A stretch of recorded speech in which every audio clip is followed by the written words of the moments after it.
Il est déjà surnommé le Puy du Fou provençal, situé entre Marseille et Avignon.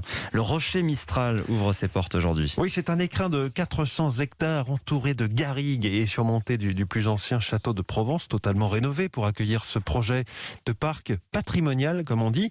Visite en avant-première avec Stéphane Frangy.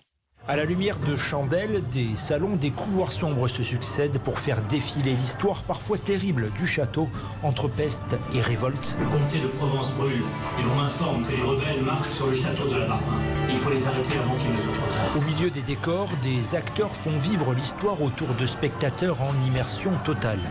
Moi, je suis dedans. Je crois participer à l'attaque du château, tout ce qui se passe. On sent tout. Mais avant d'en arriver là, il a fallu réhabiliter ce château en 8 mois. Patrick Geoffrey, entrepreneur spécialisé dans les monuments historiques, a pris part au chantier. Ils sont partis de très loin. Quand on est arrivé, il n'y avait rien, quoi. Pas en ruine, mais bon, il fallait tout aménager. Toutes les terrasses ont été refaites, l'écurie, il y a eu beaucoup de travail. Les spectacles se poursuivent dehors, au travers du marché provençal et du jardin Le Nôtre. Vianney d'Alençon, le fondateur et propriétaire, nourrit de hautes ambitions pour le Rocher Mistral. Là, c'est un patrimoine qui revit. Il y a plus de 200 personnes qui ont été recrutées en direct. C'est un gros projet fort pour le territoire et pour la région. Et ainsi 30 millions d'euros au total ont été investis dans ce projet. Marseille, Stéphane Frangy, Europe 1. Le Rocher Mistral qui est ouvert tous les jours cet été. Notez que le tarif est réduit le soir après 20h.